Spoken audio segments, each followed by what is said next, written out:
And good afternoon, everybody. Welcome to Peer-to-Peer Knowledge Exchange. For those who may not be familiar, Peer-to-Peer Knowledge Exchange is an initiative that was started at the beginning of the pandemic uh, by the Office of the Children's Lawyer and individual named Shoroskis, who saw a value in bringing together those in and adjacent to the child welfare space to share skills and knowledge and bolster up against what was the pandemic. Since that time, there was a partnership between OCL and the Ontario Association of Children's Aid Societies. And since that time, that's moved over to Stepstones for Youth, who is the partner on this initiative. Welcome, everybody, to the space. Just a reminder that this will be recorded and that this recording will be available both on Stepstones for Youth public-facing platforms and our OACS public-facing platforms.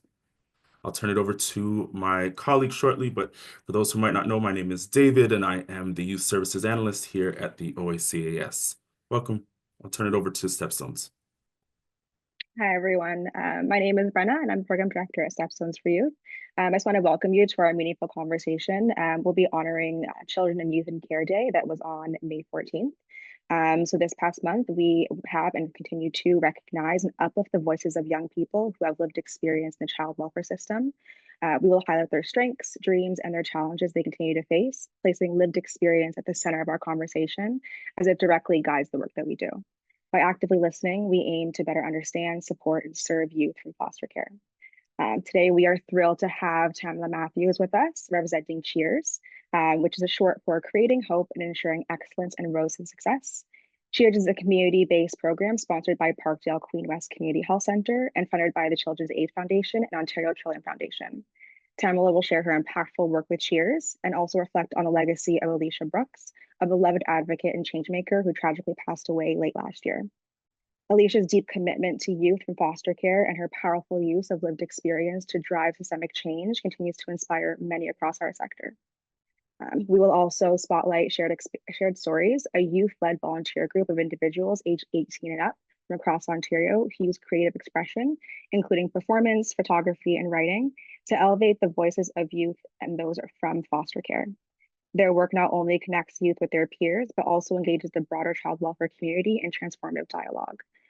Following each presentation, we will open the floor for an interactive discussion. This is a space to share, reflect, and learn from one another. So on that note, thank you, Tamla, for joining us and kicking off our session. No problem. Good afternoon, everyone. Can everyone hear me okay? Yes, okay. I see some head nods. Thanks to the folks on camera. I appreciate human beings and looking at human faces. Once again, my name is Tamla Matthews. My pronouns are she and her, and I run the Cheers program. And joining me today, thanks, Danielle, for waving. I'm a waver as well. Appreciate that. Joining me today from my team is Radcliffe Gomez. And Radcliffe, you want to wave to the folks? Hey, everybody. Hey, and we are here from Cheers. I don't know that Kahunda is here. David, I'm not sure if you saw him in the space in any of the waiting rooms, but our third colleague might be joining us at some point, Kahunda Murray. And so we are here to spend a little bit of time talking about our program, Cheers, and a little bit of time talking about Alisha Brooks, who worked with us for quite some time, and her and I were friends. So we have a presentation ready for you today that we're going to share. And we're actually going to start with a video.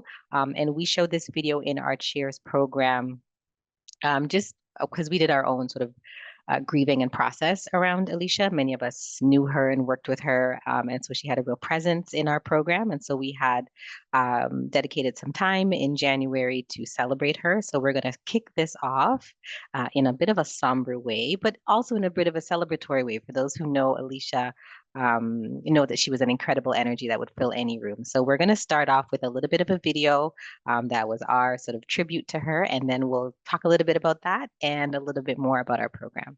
So Radcliffe, if you wouldn't mind getting us started, here's our video.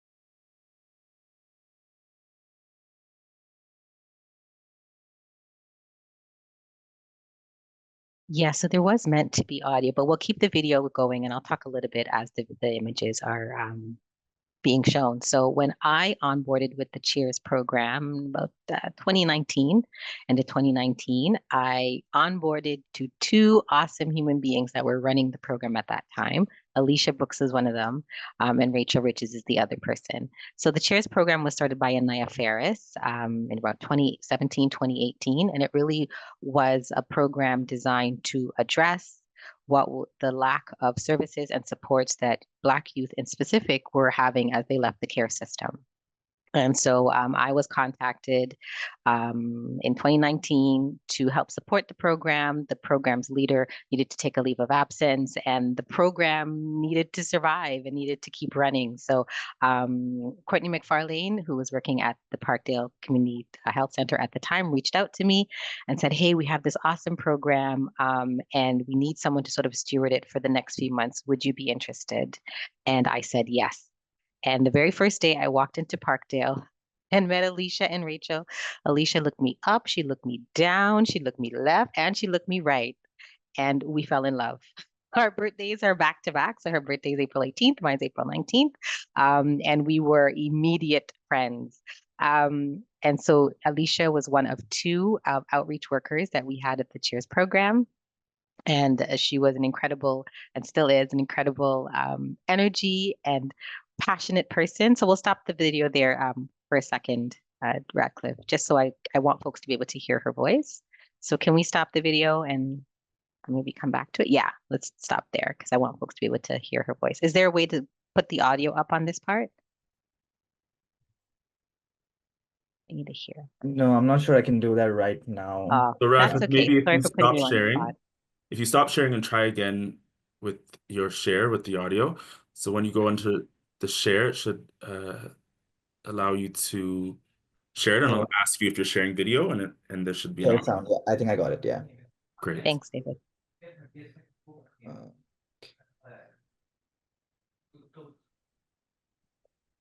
I'm not sure if it worked.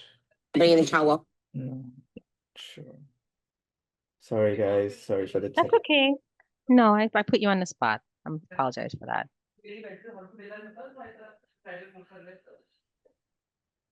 No, I don't think I'm able to right now. That's Sorry. okay. We'll keep the images going. That's The all. audio shared.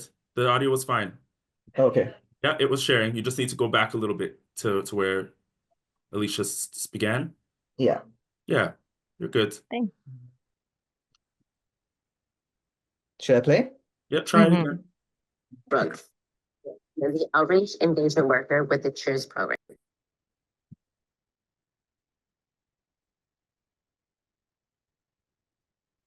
Oh, let's stop. Radcliffe, unmute. Are focused on Black youth. Okay. We do Radcliffe, have yeah. people who have been through similar stories or situations as you have, and you have an ear to listen to, and you have someone to have your back, to enlighten, to lift you.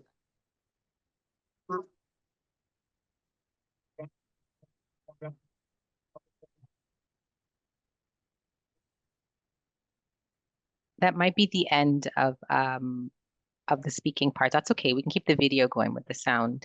I just wanted folks to be able to hear a little bit about what Alisha was saying. And when she talked about like Cheers being a space where you can have someone to listen to you and to support you, she really did embody that in our program. So that's the piece that I really wanted to share with folks.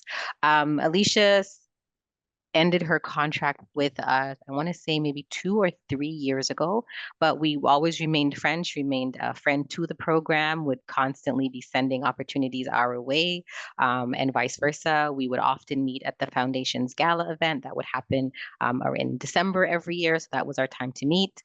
She would also come to a lot of city events. I work at the city, and so we would meet up here.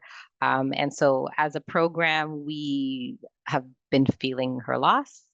We talk about her ever so often. We are planning to do a barbecue, to start a barbecue actually to celebrate her. Because if you know Alisha, you know she love a barbecue.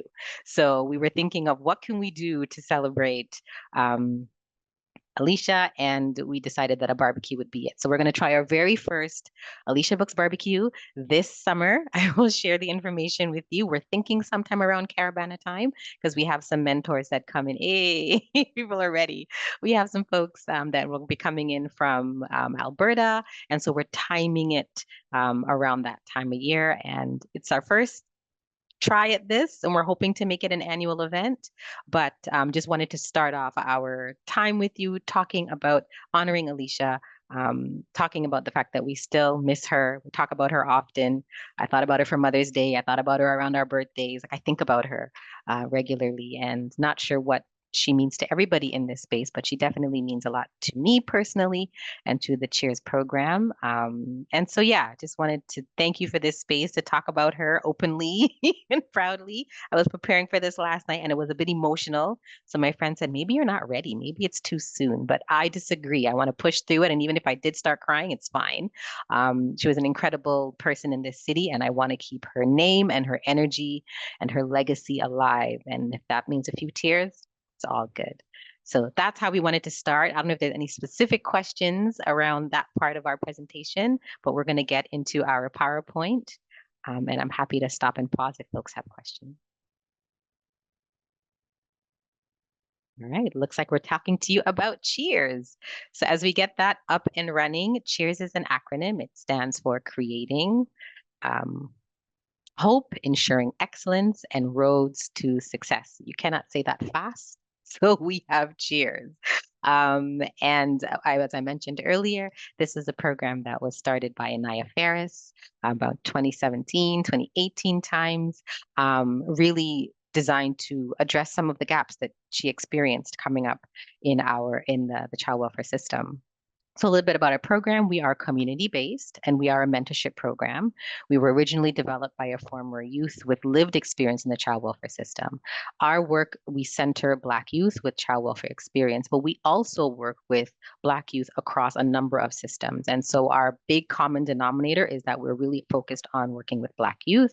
And while we still prioritize youth that have lived experience in the child welfare system, we're also very interested and starting to work a lot more with youth from across all systems, particularly young people involved in the justice system.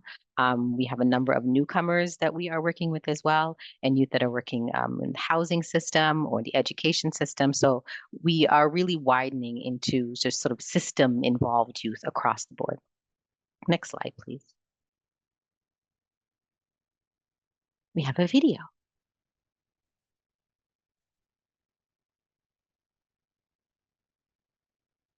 Affected you and your life, your perception of yourself, your community, or other people? So the cheer mentorship program has left me in a positive life. When I started it, I was a first year nursing student. Leading connections, leading leadership. So I feel like this program really helped me develop how to communicate with people, how. It muted. Radcliffe, when you mute yourself, it mutes. So you're gonna have to keep it muted. You feel comfortable talking to chair staff while we have you like go some of the program? Most definitely, because like even though they're just hired as staff, like I made more of a connection with them. They felt like family, to be honest. Like even some of them I'm still in touch. I can text them sometimes, and more often than usual, we actually talk. So, yeah, most definitely. Did any of the skills you learned while with chairs translate to like real life or school? Oh, for sure, because they taught us a lot about staying focused on the things that you want to do, especially at schoolwork and basketball. So when I see like the wrong crowd or anything, like I just think back to the times I've been taught. No, I'm not gonna do that, and I put myself around older and more mature people. When you get older, would you want to yourself become a mentor? At the time, I definitely would, because you get to connect with new people, you get to teach the kids. Like me, I'm a kid, I'm being taught. Like it's kind of like inspiring. So if I were to be that person and I could be put in their shoes and teach others, then I'd love to. Okay. What are like two definitive skills you can say you learned from being affiliated with the chairs program? I could definitely say my leadership. And also, like, we took some time to like meditate, so I kind of like find myself, if that makes sense. Like, I know when I can put myself into a different space, calm, relax, and just focus on certain things. So those are two things I learned. Okay, what's your name? Mary Morrison. How's it going? How did you find out about the chairs program? Through Linda Murray, and you just introduced the program to me and my community, also my younger brother, and just explain that it's gonna be the mentor part of basketball and the whole sport and stuff. Okay, what did you learn at the Hoops and Hopes program? I learned basketball skills, but most importantly, I learned to take care of my mental health and put my mind and my body sometimes. I also learned a lot of conflict resolution when there's like problems on and off the court, how to deal with it. Someone with good conflict, bad conflict, you have to know how to put it aside and work around it when it's business kind of place. Would you change anything about the program? I definitely wouldn't, and that's not even being biased, but like for the first time, everybody did a good job of time management, making sure everything was in place when we got into the gym in the morning, and making sure we had like well-spoken speakers and they were telling us the right stuff, and yeah. Would you want the program to continue if they had the opportunity to? Yes, for sure. I'd love to bring like my younger brothers, my younger cousins, to show them that like, you know, basketball is not all about the sport, but about your well-being, your mind, your body, like all of that. Do you have good interactions with the mentors and the program staff from Chase? Yes, I'm still in contact with them, and they still check up on me. We check up on each other, so that'll always be like a resource, someone I have to talk to if I ever have a problem or I need help with something, getting my feet into the field. I always have that. Perfect. Thank you. So just wanted to offer some testimonials, some real life testimonials from some of the youth that we work with. Few of those testimonials that we shared are from youth that have lived experience with the child welfare system, but part of our strategy has been to really mix youth across different kinds of experiences. And we find like that kind of networking really it strengthens all of us as a community, particularly the young people that we work with. So in terms of our mission and what we do for our community, there are a few things that are really important to us. We are very culturally specific and culturally responsive and unapologetically capital D Black. And we want folks to know this. We celebrate our culture in all of its diversity. We encourage young people to think about themselves as positive, Black and beautiful, Black and excellent. So these are some of the sort of core values that we put throughout the program. We really believe that by keeping our roots visible, we empower all generations. And we're realizing the empowerment doesn't necessarily go top down like adults to young people. We have empowerment happening all kinds of ways where our mentors are being inspired by our mentees or being pushed ahead by our mentees as well. So that's really important. This idea of a community of belonging where you belong here. If you're missing, we want to know. We notice if you're not here, if you don't show up. And really, it's the power of community that I say is really our strength of our program. It's making the youth that work with us feel like, yeah, we may not be your blood family, but we family. I'm Trini, so we say family. We are your family. We are out here. We can support you if you need something, even if you don't need anything. You're trying to figure out what you need. We are here for that. So the culture of belonging is really important to what we do. Giving back to the community is something that we're leaning more and more into as we get older as a program. I'll talk a little bit more about that at the end, but really giving back, seeing ourselves as part of the community, seeing ourselves as ambassadors, as coaches, as representatives of the various communities that we come from. Those are some of the things that's important to us. And workshops, a lot of how our mentorship happens is through workshops on the different topics. You heard some of the testimonials refer to them in the videos, but workshops that are specifically focused on growing. So we spend a lot of time in our last series of workshops talking about employment. We really focus on the social determinants of health, and we tried to bring as many workshops on all those different determinants as possible. Next slide, please. So what you're looking at is just some of the various ways that we work and some of the things that are important to us in terms of the programming that we deliver. So we really are focused on building skills and building futures. And we do that through hands-on learning opportunities and through our mentorships. And in our mentorship format has shifted quite a bit. When we started, we were a tri-mentorship program. And the tri-mentorship means that there were 3 levels of mentorship that would be happening. So you'd have a community mentor, a peer mentor, and a mentee. And the idea was that the community mentor would sort of pour into the peer mentor who would then pour into the mentee. And there have been some challenges with that format. And so we have moved to more of a group mentoring format now, where we have young people who are in our programs and we mentor them through very specific workshops, very specific leaders. And then we maintain that through our village gatherings and our Wellness Wednesdays programming. These are bi-weekly and monthly programs that are virtual. And so we have a group of mentors that continue to come to those spaces, continue to just hold space with those young people. And so that's how we've kind of shifted our mentoring, because the one-on-one mentorship has been challenging for us to keep as our program has gone through its different iterations. As I mentioned before, celebrating our culture and embracing our roots. So everything, we spend a lot of time in focusing on the arts where we can. Right now, we are doing, we have a test grant that really is focused on our basketball program. But even within that, we try to bring arts and culture wherever possible. Fostering confidence and leadership is a big part of what we're doing. And because we've been running our Hoops and Hopes program now for a couple of years, we've been able to build capacity in some young people and move them sort of up the leadership chain. So we are starting to see some of our young people who were mentees a couple of years ago show some interest in leading, show some interest in developing a workshop, in those kinds of things. So those are some of the things that we really encourage in our programming. Strengthening our community connections, amplifying our Black voices, and creating safe spaces for growth. I'm trying to go a little faster here because I'm just so aware of time, are some of the other areas that we really focus on. So really getting youth to define their voice.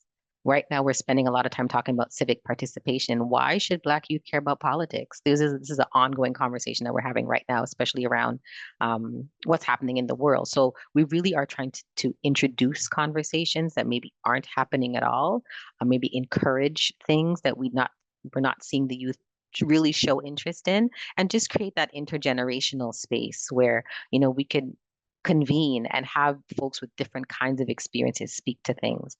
Really, it's about creating safe space so that folks can grow. As I said, we are really about creating hope. And hope is not easy to create. There's a lot of hopelessness in the world. So when we set out to create hope, trust me, we have to work hard at it. But these are some of the ways that we create hope in our program. Next slide, please. And please give me a heads up on time because, I can get comfortable here. So let me know. In terms of how we talk about the kinds of programs that we offer, Radcliffe had a fabulous idea to talk about offline and online gatherings. So I thought that was brilliant. So in terms of our offline gatherings, those face-to-face, in-person things that we still do, it's really an essential part of our program. During the pandemic, we really made strides with virtual programming. We were able to connect to people in different kind of ways. I was listening to David talk a little bit about how this space was born through the pandemic. And I know the pandemic definitely affected us as a program as well, where we really had to dig deep and find ways to connect to people virtually. Getting back to in-person programs, getting back to trips where we're actually seeing each other. We're on that school bus for a little bit, we're bouncing together. That has been really actually very joyous. So it has been awesome to get back to that. One of the things that we did last summer was we took a group of youth to 7 acres where we really focused on permaculture. And most of the youth that we work with live in urban centers. They live in cities. They live downtown. They live in the various areas that we serve. But many of them have never been to a rural space, a farm, places with bush. So, to be able to show them, this is a garlic from the ground. They were like, what? This is garlic? Garlic grows here? And I know it may sound silly, but it was so refreshing to be able to take young people who, aren't in that environment very often to these kinds of spaces. One youth, we were driving through Oshawa, Belleville is east, and one youth was like, wow, where is this place? I want to live here. Like, it's Oshawa, which is great. Listen, I'm from the East. I'm not knocking Oshawa, but I am saying just to see the youth's eyes open. One of them said, I don't hear any gunshots. And I said, you hear gunshots? He said, yeah. So again, reasons why it's important to do these things, reasons why when we do these kind of trips, we're like, we got to do more. So just an example of some of our offline gatherings. Next slide, please. online gathering. So this continues to be a big part of our program.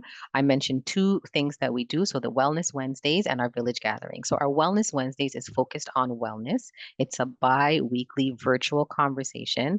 We invite young people to come in. We invite some of our mentors. We invite special guests, and we talk about stuff. We tend to hover very close to, again, those social determinants of health. So we're picking topics that align with those different social determinants. But ever so often something comes up and we say, hey, that would be really, our youth need that. Let's do that. And so all our Wellness Wednesdays and our village, so talk about Wellness Wednesdays on our village gathering side. That happens the last Sunday of every month. And that is something that we can sometimes do in person. The Wellness Wednesdays are always virtual, but sometimes we meet in person for our village gatherings. And think of a village. That's the idea. So this is where we will reach out to maybe older members or past mentees or just really interesting people in the community we think our young people need to know, or people that need to see our young people. So we would just invite different folks in. It's a little bit longer of a session. Our Wellness Wednesdays are about an hour. Our village gatherings are about 2 hours. And in that 2 hours, sometimes we have a DJ. Yes, we have an online DJ, and we play music, and then we do trivia and games. We try to make it a fun space, where the Wellness Wednesday is really focused on wellness. The village gathering is much more open. So we have done all kinds of things, featured all kinds of workshops. We've done mood board, vision boards. Uh, we've done yoga. We've done different things. As fast as things come up, we try to be responsive. Like, so whatever's hot and happening at that moment, we want to be responsive. So that's how we sort of build the programs. But that's a little bit about our online and offline gatherings at Cheers. Next slide, please. Ooh, hoops and hopes. So this is where I get to give myself a little bit of a break, and I throw to Radcliffe to talk a little bit more about hoops and hopes. We're really proud of hoops and hopes. I'm just going to give some context and then throw to Radcliffe. So hoops and hopes was one of those things that was born in the pandemic. We had been doing a whole lot of virtual programming. City was just beginning to open up again. And actually, Kahunda said, you know what we need? We need to do some in-person programming. We were finding it challenging to attract young people just with the idea of mentorship. They needed other things to do. Kahunda has a very strong background in basketball. So we said, why don't we run a basketball program? I thought of the name Hoops and Hopes, sort of in keeping in line with Cheers and the work that we do there. And we went for it. So we ran the program. It was amazing that first year. I think we had close to 40 youth. And we provided the program for free. So all of our programs are provided for free. But the thing that we did at Hoops and Hopes, and I'm really proud of, is that we gave all of those kids new shoes to go back to school with. And that did it. Like, it was incredible to see just the appreciation from not only the kids, but their parents, and just how hard they were willing to work. We fed them every day. So we learned, it's expensive to feed young growing bodies. We definitely learned that. But our Hoops and Hopes program is right now we are running a test grant with OTF to really test us and see what can we do with this Hoops and Hopes programming. We have mentorship as a part of it. It's not the tri mentorship model. It's more of a group mentorship model that we use there, but Hoops and Hopes has been really exciting. Most recently, we've been partnering with schools to deliver this, and the reception has been amazing. Like, the first day, we had a principal crying, just looking at how transformative our programming was. But I'll stop there, and I will throw to Radcliffe, who might want to offer some things around the Hoops and Hopes program. Hey everybody, my name is Radcliffe. My pronouns are he and him. So I've been part of the Cheers program and the Hoops and Hopes program since early Feb, I would say. My role is basically a social media animator, and I assist Kahunda Murray, also known as Coach K, with running the program, admin work, taking attendance, making sure the food's on time, shooting content, and visualizing it and showcasing it in a way. So Hoops and Hopes is a 8-week basketball and mentorship program. We are partnered with two schools currently. One is Lawrence Heights Middle School and Charles H. Best Middle School. We run basketball drills, but aside from basketball, we conduct various workshops that we feel is essential to the sport. Some of these being anger management and conflict resolution. These workshops go hand in hand with sports, especially when you're in a team sport. Uh, as it says, it's more than just sports. It's about creating safe spaces where youth can build confidence, stay active, and learn valuable tools that help them navigate challenges both on and off the court. I'll go to the next slide. So some of these workshops, during some of our sessions, we have these workshops. We had Gerard from BYJ, that is Black Youth Jobs, come and give a workshop on how to build a business, how to build a business plan, from designing a logo to creating a plan to knowing how to approach investors. How do you present a presentation deck? These are some honorable mentions that I would like to highlight. Let me just play the video. Okay, mine's not a company, it's a school. It's called the School of Differences. It's a school primarily for children with disabilities. It's just like schools of arts, but the children are the art. The School of Differences is a nonprofit school. The justification for the school is to help kids with disabilities understand fields that will help or build them. And then it's a nonprofit school and it's going to be international. So, yeah. The name of my corporation and company is Galaxy Tech because the tech is out of this world. Currently, we create computers that are highly advanced. Now you see, the benefit of these computers is they come pre-equipped prior to buying them with the best antivirus in the market currently. Now, besides this, we also are private and we are a corporation. Now, as you can imagine, the worker benefits and pay are pretty good. Workers get like 1 month off after they start working for a year. They can use that however they want. Then they also get paid daily $85. Now you see, we are able to afford all of this and this highly advanced tech because I personally used to work in a tech company, a computer company. And I managed to pitch my product to investors by creating connections and managed to quit my job. Now you see, I have created this corporation.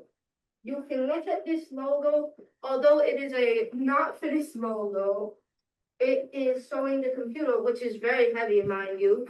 This is a helmet. This is supposed to be the helmet. Now, as you can probably imagine, because of the heavy weight, this means you have to put it on heavy stuff. Otherwise, your stuff might be damaged.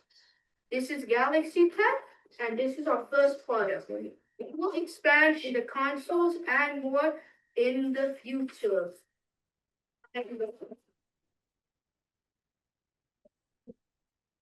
So I just want to highlight the girl in the beginning. Her name is Shania, and this is Ayub Ali. Shania had a brilliant business presentation where she wanted to build a school for specially able kids, centered for specially able kids, running online and offline programs. I do want to highlight that these are middle school kids who have these thoughts, who have these ideas, who came up with this pitch by themselves, came up in front of a class of 20 to 25 people and pitched it. Ayub Ali is somebody who I'm very close with, a very brilliant-minded individual. He is always talking about everything tech, and if you see how he would a very smart idea of how he was planning on getting investors for his idea is he wanted to work in a tech company, build that network with the founders, investors, CEO, leave that company and get them to invest into his own company. So that was a brilliant idea from a middle school kid. So those are just two honorable mentions I wanted to make. Go to the next slide. Tamla, I'll throw it back to you. You can explain the upcoming events. I hope I covered everything. I'm sorry, I didn't know there would be like almost 50 people on this call. I'm a little jittery. I hope you all understand and I didn't speed through it. Thank you so much for your time again. It's lovely being part of the program, and I hope to do great work alongside Tamla and Kavinda. Thank you, Radcliffe. You did just perfect. So folks, I'm getting the time nudge. So I'm going to wrap this up quickly, but just in terms of upcoming events, we have our village gathering that happens the last Sunday of every month. You are all invited. If you would ever like to drop in on us, let us know. It's a good time. So we have for the end of May, we actually shifted to June 1st because we wanted to do something special. And so that's our next next village gathering that's coming up. Our summer program, we are getting ready to run our second. So I remember I mentioned a test grant from OTF. We are in our second year of that test grant. And so we do a summer camp, an 8-week summer camp that we are getting ready to launch. And we'll be doing a training camp before the summer camp, starting sometime in June. So that's coming up. Get at us if you want more information about that. And so again, that's for young people, prioritizing young people that come from the care system, but justice involved youth, newcomer youth, all Black youth are considered. So if you have a youth that you're working with, please let us know.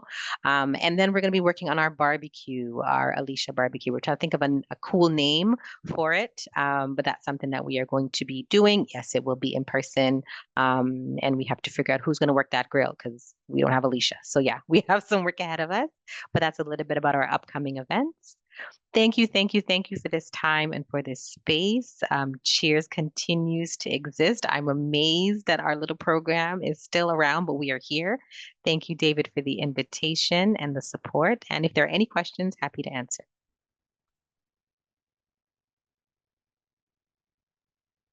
So if there's any questions or comments, you can take the next minute and a half to get that before we turn it over to the folks from Shared Stories Initiative. Anything? Is the shy group? Yeah, so what I might share is that, Cheers, I was connected to Cheers at some point in my journey too. I was connected through my former partner who was a part of the program and was introduced to the Cheers cohort and knew Alisha and Anaya and all those wonderful folks that came out of there.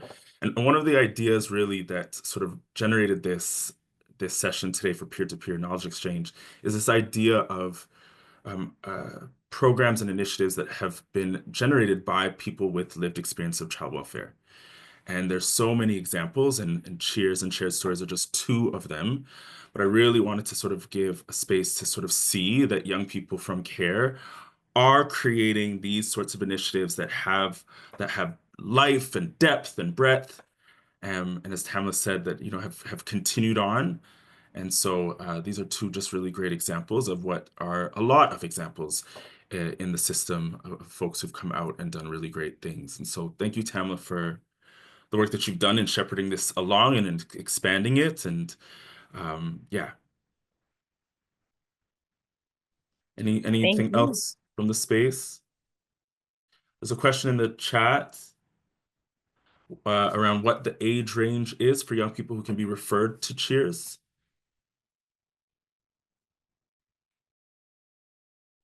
You're muted, Tamla.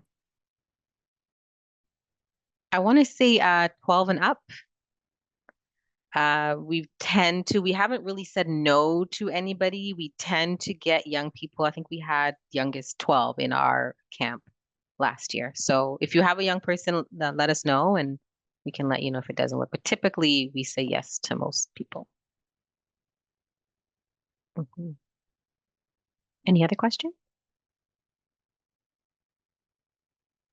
If you might just share your contact, or the Cheers contact in the chat, so that people might get in touch with you for any further questions or referrals.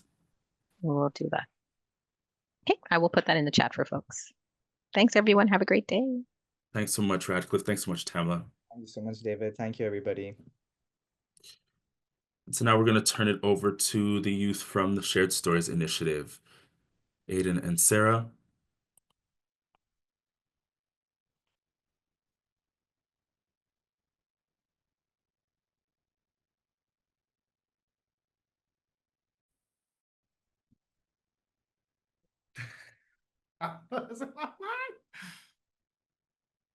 We can hear you, Aiden. Okay, that's good news. Yep. It switched off of us for a second, so I could not see whether or not we were ready. Give me just one moment so I can get back to the Zoom. Do I have sharing privileges?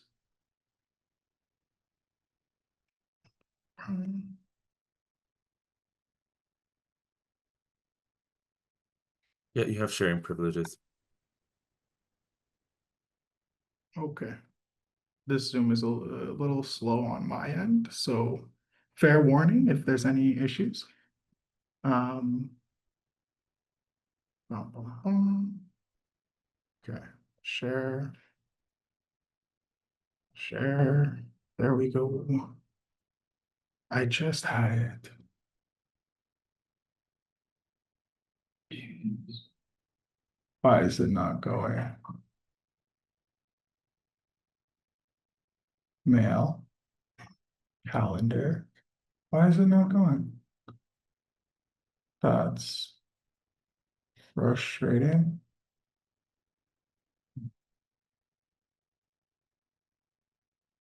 Oh, because you have to. Okay, hold on. Maybe if I cancel the show. Sorry for the technical issues here. It's okay, no worries. While they're getting themselves sorted, for the folks that are on the call, I know a lot of the conversation over the last number of years has been this idea of elevating youth and making youth-centered opportunities. But for those who are working in the child welfare space, like ways that you can begin to think about how to, as Tamla sort of spoke to a lot, how to mentor and support young people from care to ideate and to create. And I know a lot of you are already doing that in your different ways, but that's something that I see as being super valuable. And I'm sure Aiden and Sarah will talk about this as well, but you know, uh, thinking of the Cheers program, folks that have come out of the Cheers program have gone off and created their own programming. One of the members of Cheers, Shanice, had gone on and created her own initiative, Project Outsiders.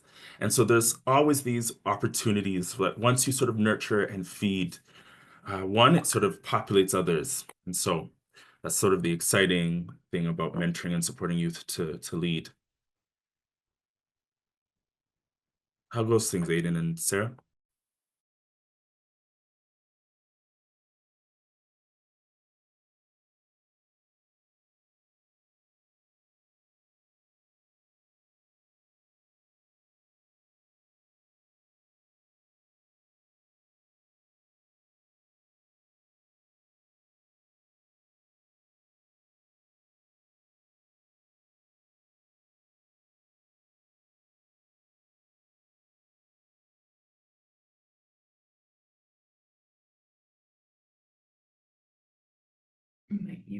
Okay, sorry for the delay.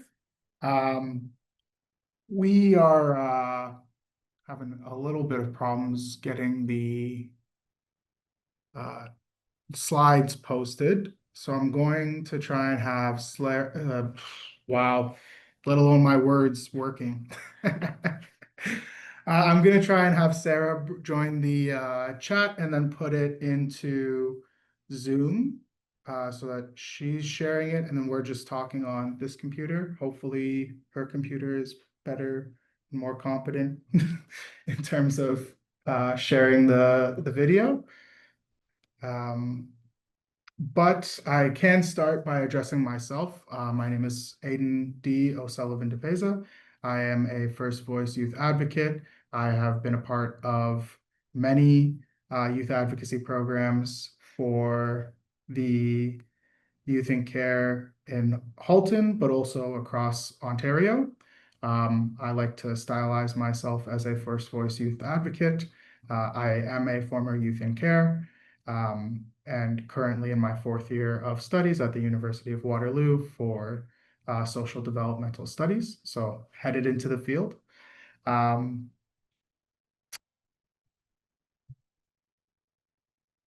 wish I could find a way around this for you guys because it's. So Sarah's been made a co-host as well. So when she's ready. Okay, perfect. Sweet. Okay, we actually might have it here, so I'm gonna stop messing things up. Okay, sweet. Yeah. And I'll let Sarah introduce herself.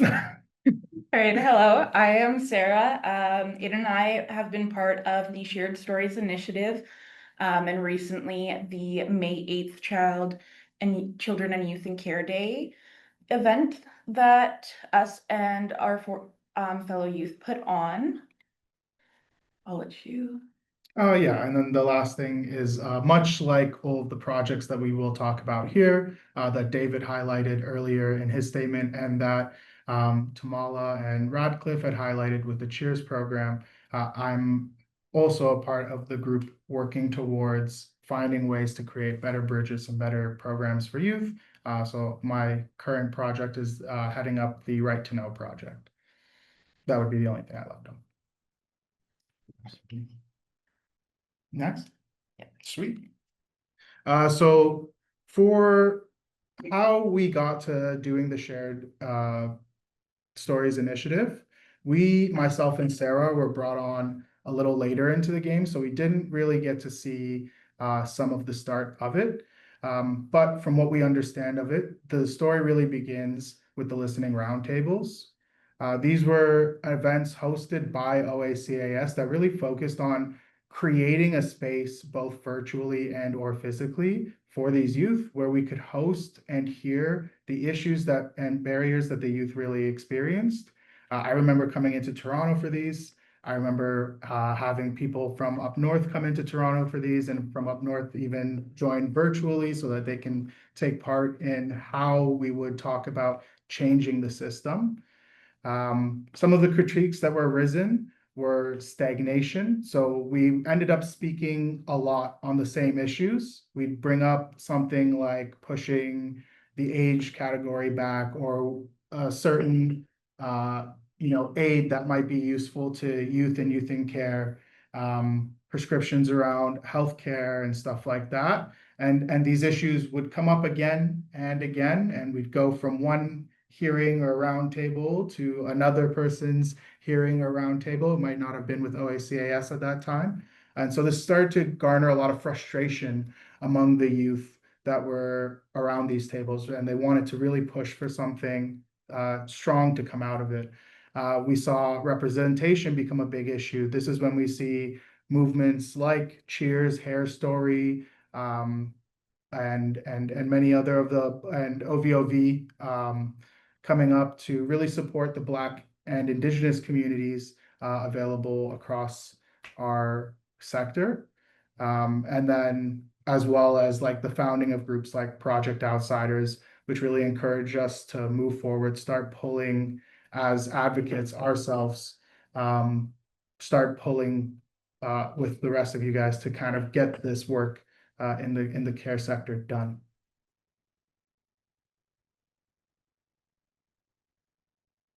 We skipped one. Yeah, so I would say Hair Story for me and for the members of Project Outsiders was foundational in understanding and highlighting the issues facing the Black community and kind of how representation was really an issue for us. It was what brought myself, Shanice, and Christopher, three members who were a part of Project Outsiders for a very long time, together to even start having the conversations that would lead to Project Outsiders. When we worked on Project Outsiders, this would have been 2022, 2023. We focused on reaching out to the public sector and reaching out to the higher ups in the social work sector to raise awareness for youth in care, and to talk about the barriers that still existed and the mistreatment that they still received within the care system. And that community that we created at Project Outsiders when trying to create the film was something that we found that was so integral to not only the project, but to the youth who were attending the project, right? And we see this in Hair Story. We see this in Cheers, from what I've heard from Tamala.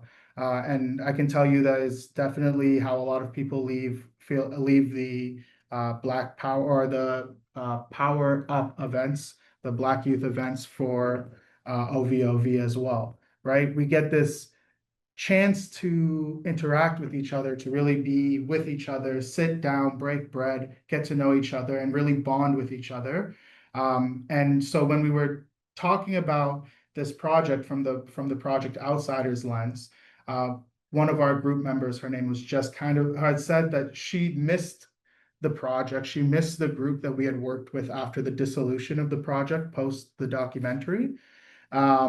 And so she had reached out to David and our group and had said that it was kind of like chicken soup for the soul, being able to see everybody, bond with everybody, get to hear from everybody every now and then. And so David, really did his best to push forward an initiative where we, the remainder of the group, and the new group that was coming in that we'll talk about, the YPYAC or the Firelights, were to be brought in and us create a new project, which was our Shared Stories initiative. Switch on. Sweet. Okay, so the Firelights.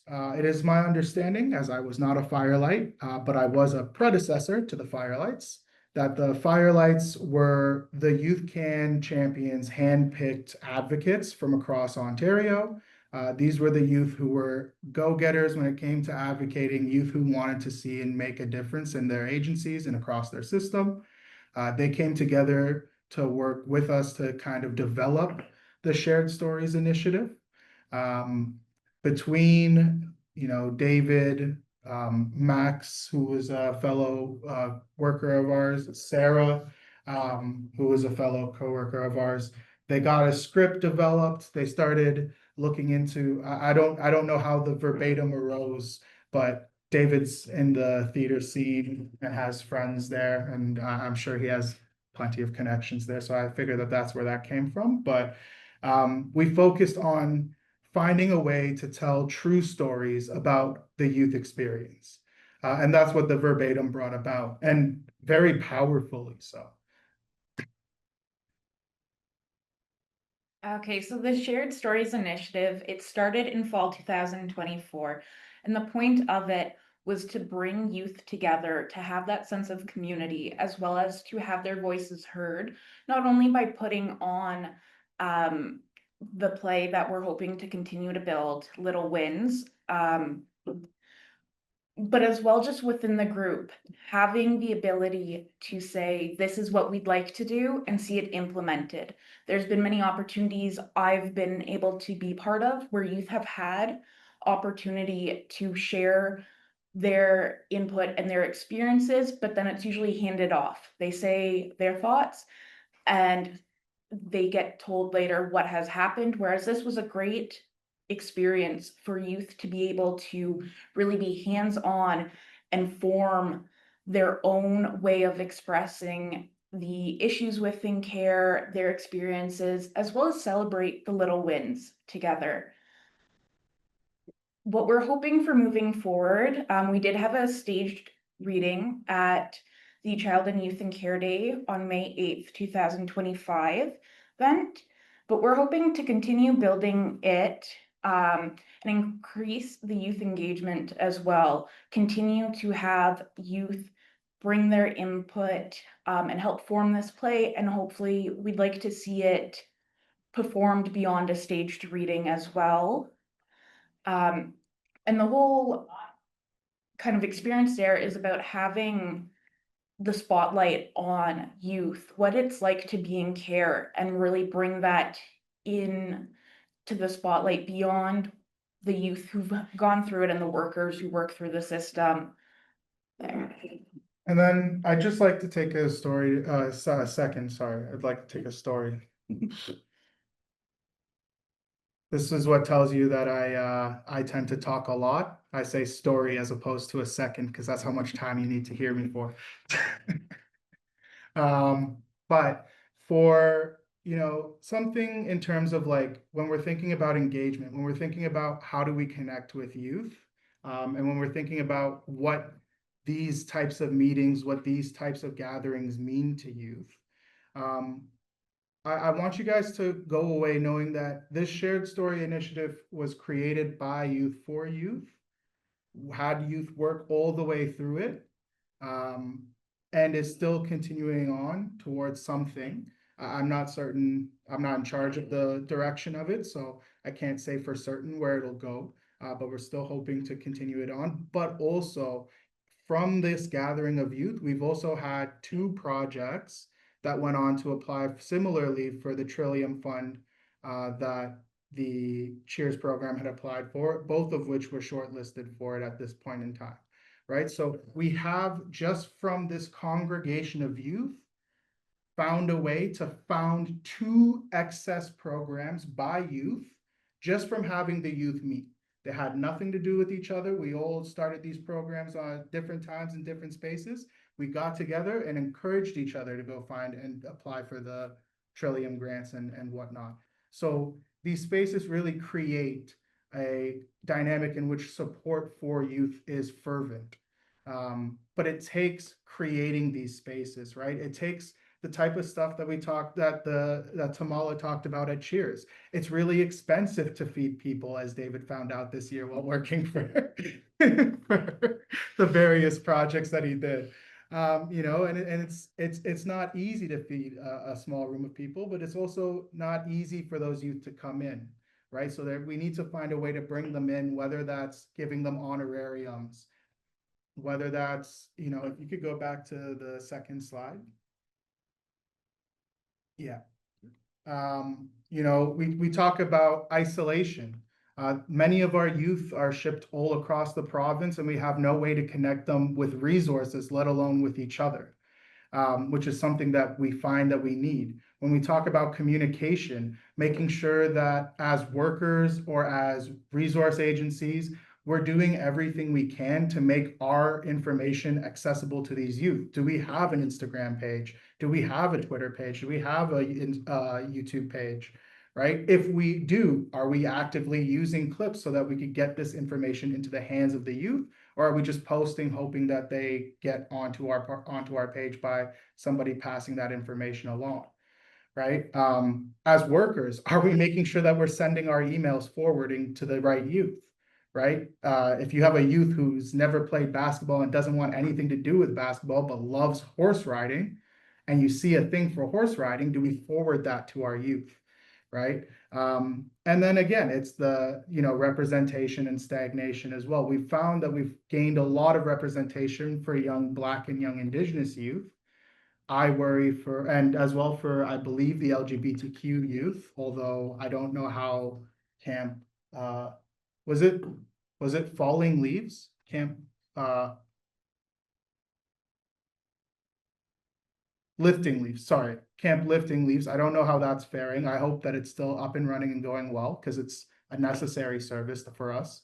But making sure that we have these spaces available, but also taking time to consider the fact that we have Asian populations and white populations in care as well, and how we can help them as well. So making sure that we have a more unified, wholesome, and universal version of the care system, making sure that we, as, you know, fellow colleagues in the public sector, really flock to the words that and the ideas that Shua brought when she brought us together here for this peer-to-peer knowledge exchange. Though that is how we are going to be able to get better access to these youth and keep access to these youth. What they need is someone that they can trust. We have to find a way to become that person before we force them to trust us, right? Let them come to trust us, and once they do, you can ask David. He's had, I'm sure, tons of youth come to him with ideas about how they can change the world. But you just have to let them trust you first.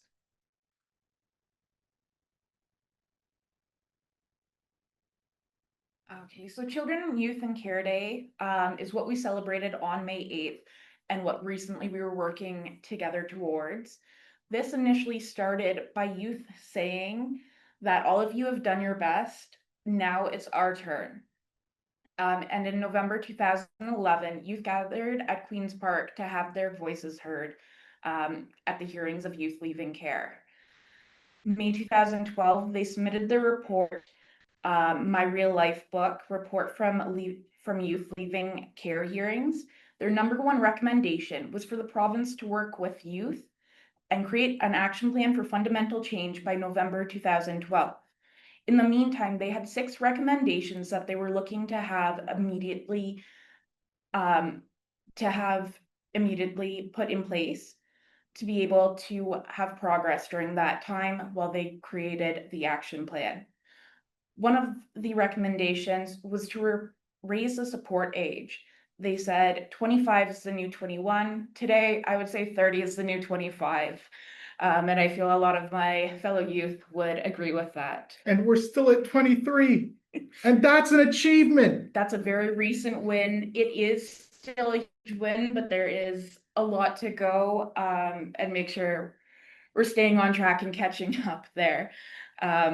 Another one of the recommendations was to allow youth to stay in the foster care system and in their group homes beyond 18. Many, they have until the end of the month or on the day they turn 18.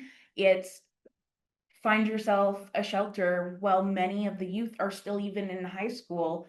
And that is contributing to not being able to finish high school, having to, between the stress of even just looking for a home in the upcoming 18th birthday, or not having a home, and being in high school, so no longer attending, and just making sure they're prepared before they're put out into the world and really having those supports in place.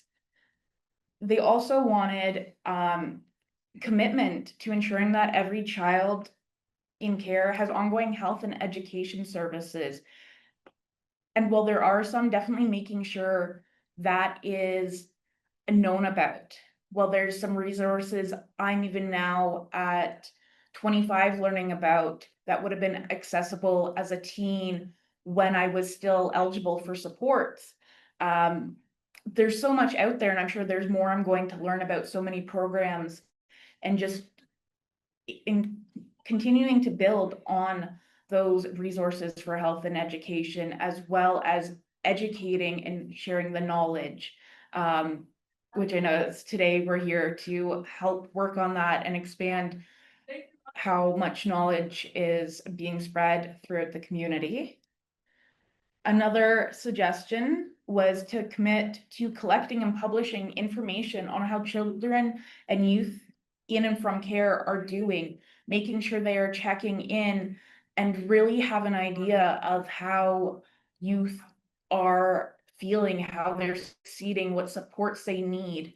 Having those details rather than vague statistics and check-ins and being like, well, we have this program and some youth have joined it. But looking beyond that, and knowing the details of how children are doing and making sure none are left behind. The fifth suggestion was to create online resources for children and youth in and from care to help with bridging those gaps of the lack of awareness, and help with workers, even they've got a lot on their plate, to make sure there isn't information that youth are unaware of. And then the sixth recommendation was to declare Children and Youth in Care Day into law there. Now, they did want these recommendations to be for immediate change, however, they were not. As we see, even the support age there, we're not quite at 25, over 10 years later. And Children and Youth in Care Day, well, we do have it, and last year we celebrated the 10th anniversary. It only came into play in 2014, a few years after they had recommended it. And Children and Youth in Care Day was all about celebrating youth, their accomplishments, but also giving them a voice and keeping it in the spotlight.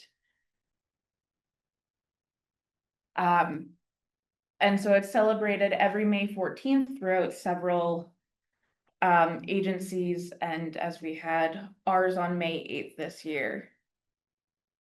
The components involved in putting together May 8th and continuing the little ones would be with Roseanne, a wonderful photographer who has helped youth get onto the camera and build photography for the event and during the event. We also had Lisa getting exposure for the event and for the youth through the Toronto Observer and helping with writing workshops for their writing pieces for poems, giving them advice and looking over it. We also had Wolfgang helping us explore philosophically and do different workshops to help us open up with each other and get the experiences to build the Little Win script. And we had the weekend in Toronto in March. Great experience that David really helped put together, and Roseanne, Lisa, Wolfgang attended as well to really help build it and that sense of community. Here you'll see artwork done by Van Locke that includes photos from youth incorporated in with different sentiments about well-being and what's important to youth there.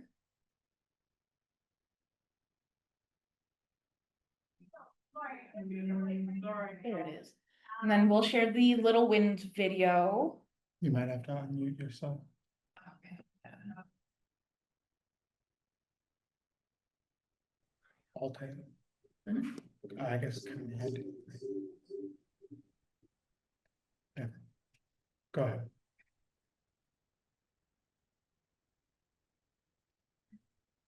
We're not getting the audio. Please let us know. We're not getting the audio.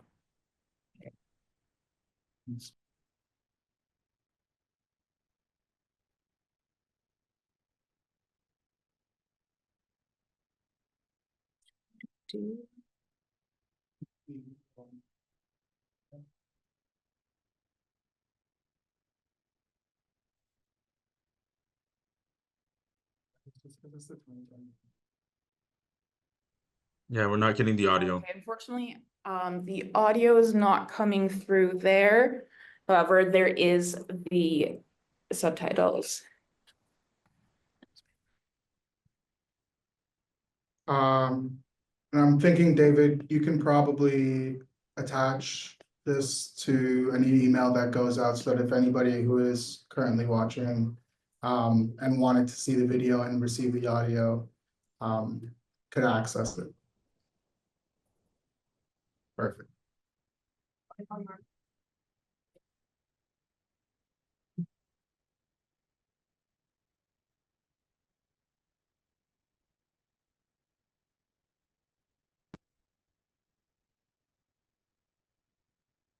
And I think the important thing to note when watching the video is the disparity in size of these little wins. That each youth comes at this from a completely different angle. That for some, getting a house is what's the little win, whereas for others, getting out of bed is their little win. Understanding that when we approach our youth is the most important thing we can do to change how our youth perceive us. When we're willing to meet them where they're at, they are willing to work with us. If we could understand that for some youth, getting out of bed is as hard as, or is the hardest thing they're gonna do all day, and show a little bit more compassion towards that, then I think we'll get a lot further.